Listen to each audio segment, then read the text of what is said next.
दिल से बुलाया केमिस्ट्री क्लास 11 को पढ़ाने के लिए हिमांशु कुमार आया। तो आज हम लोग दोस्त फुल एचडी में एग्जाम में आया हुआ कुछ ऑब्जेक्टिव क्वेश्चन का सॉल्यूशन करेंगे। क्वेश्चन नंबर 1 में आते हैं दोस्त। क्वेश्चन नंबर 1 हमारा बोलता है कि मॉलिक्यूलर मास सल्फर डाइऑक्साइड का होता है। तो सबसे पहले हम आपको बताते हैं दोस्त कि ये मॉलिक्यूलर मास क्या होता है। देखिए दोस्त, एक मॉलिक्यूल के मास को हम लोग मॉलिक्यूलर मास कहते हैं और मॉलिक्यूलर मास हमको सल्फर डाइऑक्साइड का निकालना है। तो मॉलिक्यूलर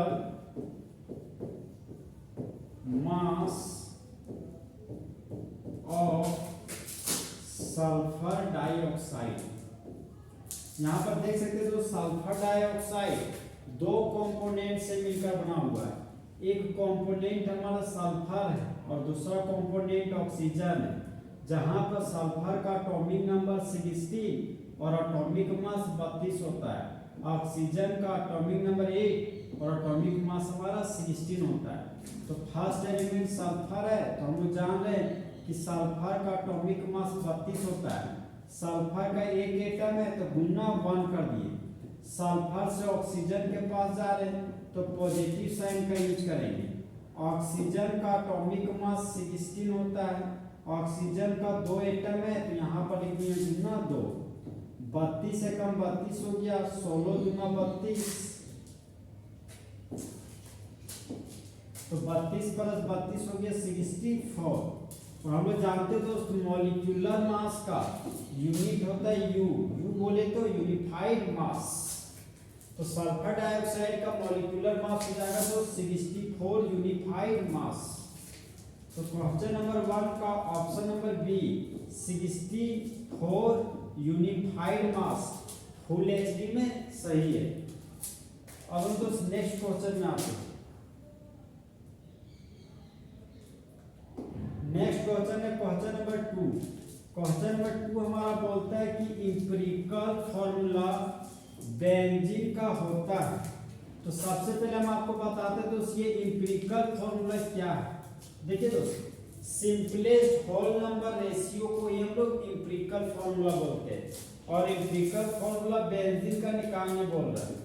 तो यहाँ पर हम लोग जानते हैं दोस्त कि बेंजीन का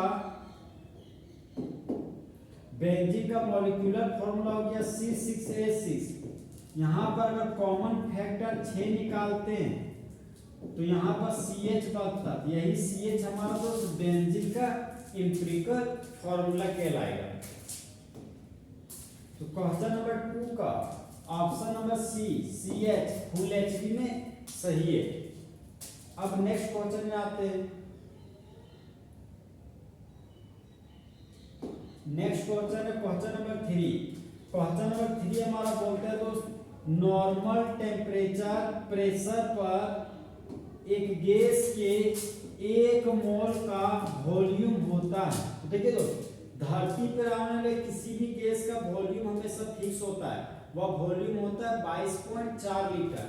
तो क्वेश्चन नंबर 3 का option number B 22.4 litre full HD में सही है। अब दोस्त नेक्स्ट क्वेश्चन में आते हैं।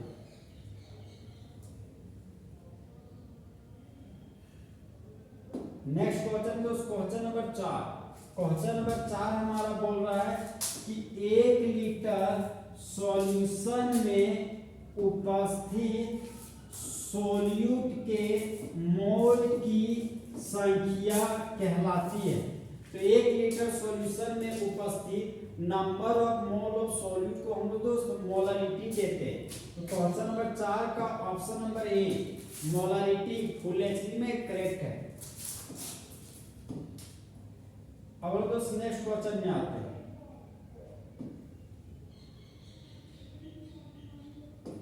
नेक्स्ट क्वेश्चन दोस्त क्वेश्चन नंबर 5। क्वेश्चन नंबर 5 हमारा बोलता है कि निम्नलिखित में से कौन सा है जो टेम्परेचर में परिवर्तन के साथ परिवर्तन शो नहीं करता है। तो टेम्परेचर में परिवर्तन होने के साथ अगर सॉल्यूट के संख्या में परिवर्तन ना होता तो वह हमारा मोलारिटी कहलाता है। क्वेश्चन नंबर 5 का option number B molality full HD में सही। नेक्स्ट क्वेश्चन में आया दोस्त, नेक्स्ट क्वेश्चन है क्वेश्चन नंबर 6।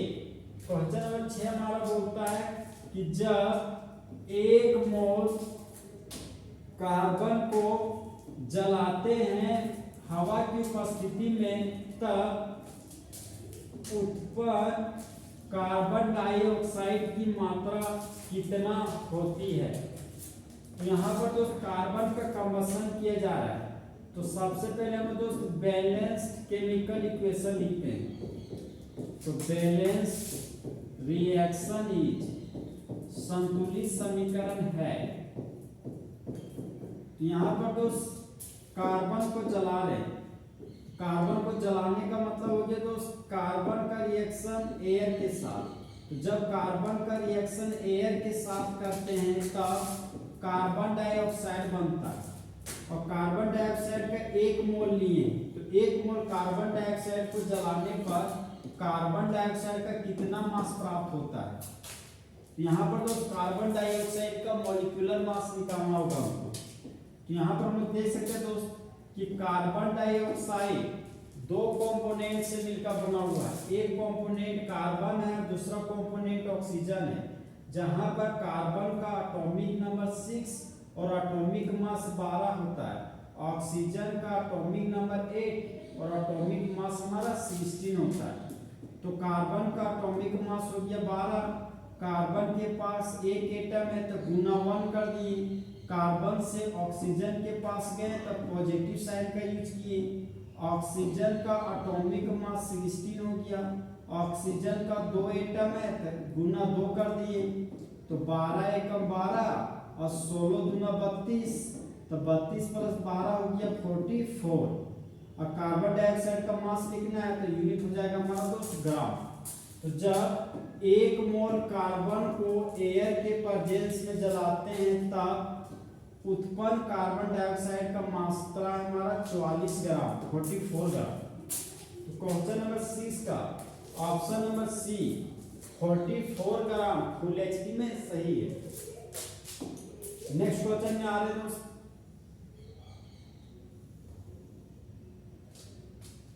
इस तरह हमारा दोस्त फुल एचडी में आज का ऑब्जेक्टिव क्वेश्चन खत्म हुआ। तो दोस्त चीते की चाल, बास की नजर और हिमांशु कुमार के सॉल्यूशन पर कभी शक नहीं कह सकता। तो दोस्त अच्छा चलता हूँ, दुआओं में याद रखना, मेरे जिक्र का जुबान पे ख्याल रखना।